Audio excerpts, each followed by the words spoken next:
If you want to take pictures like this,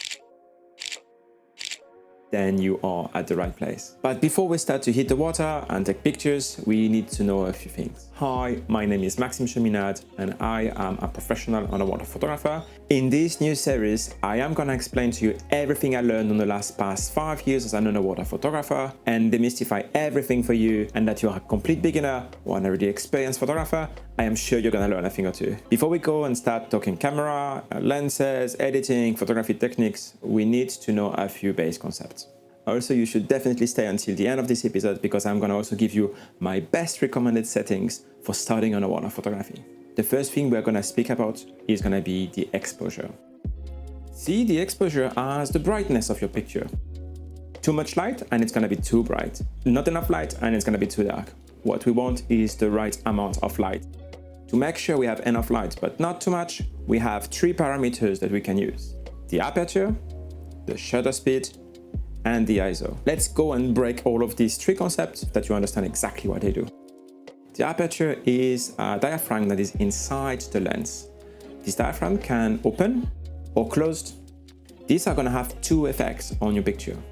The first one is gonna be to, of course, augment or decrease the quantity of light inside of your lens that is going through the lens, but also the depth of field that your image is going to have. If you don't know what the depth of field is, don't worry about it. It's simply a certain distance that is in focus compared to the rest. Your aperture is expressed in f. I know it's going to be really counterintuitive, but the lower the f number, the higher the quantity of light. The smaller, the shallower the depth of field. The higher the number, the quantity of light is diminished, and the longer the depth of field. The shutter speed. That is the second way that we can actually modify the quantity of light that is hitting our sensor. By changing the shutter speed, we can do quite a few effects, not only on the light, but also on what's being recorded by the camera. The higher the shutter speed, the more frozen the movement is going to be. An example, if you want to take a picture of somebody that is running, you will have to have a shutter speed that is quite high, really fast, clack. On the contrary, if you want to, let's say, have one of those fillet effects, you know, those tail light effects in the dark, this is done by letting the camera really open and having the light hitting the sensor at multiple area. And with this, you can actually change also the amount of light. The longer your shutter is open, and of course, the more the quantity of light is. Our shutter speed is, of course, time-based. So we are using seconds, or 100 of a second, or thousands of a seconds, in order to quantify how long the shutter stays open. Underwater, we're not gonna have to bother too much with lower shutter speed.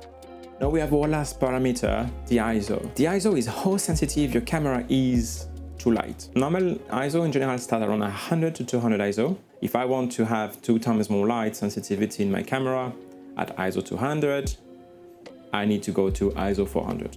Then times 2, ISO 800, 1600, 3200, etc, etc, etc. The problem is we cannot just continue and go rise as much as we want. If we continue like this and we continue augmenting 100,000 ISO, etc, etc, the more the ISO, the more the noise. But don't worry too much about the ISO. In a future episode, I will show you how to remove the entire noise, so don't worry about it. This is general photography. It's applicable on land, on the water, everywhere. Before we continue into my best settings, it would be super cool if you could give me a thumbs up because it helps the algorithm. And also if you're interested into more photography and videography, especially underwater, just give us a subscribe. That would be super cool.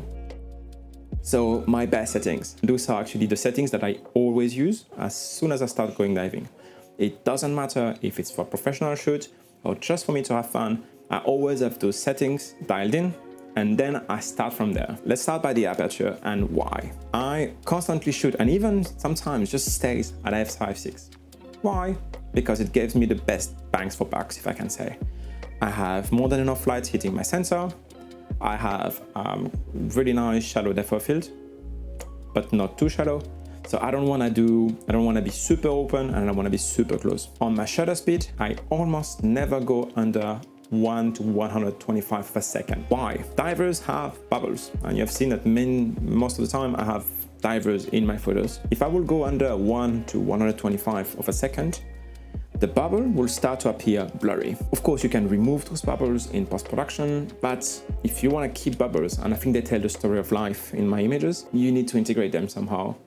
And if they are just like a blurry mess, it doesn't look great. As a rule of thumb, if you have a static diver, 1 to 60 per second is enough. Moving divers and actively breathing, 125 per second. If you want to capture a bigger school, 1 to 200 per second. I generally don't go above 250 per second.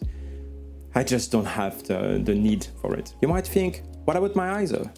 Well, the ISO, you want to keep them as low as possible and raise them when you need them. Example, I'm going shooting a group of open water diver and the light isn't really there. So when I take my picture on the water, I can see that the frame looks really dark. I could have 3 choices.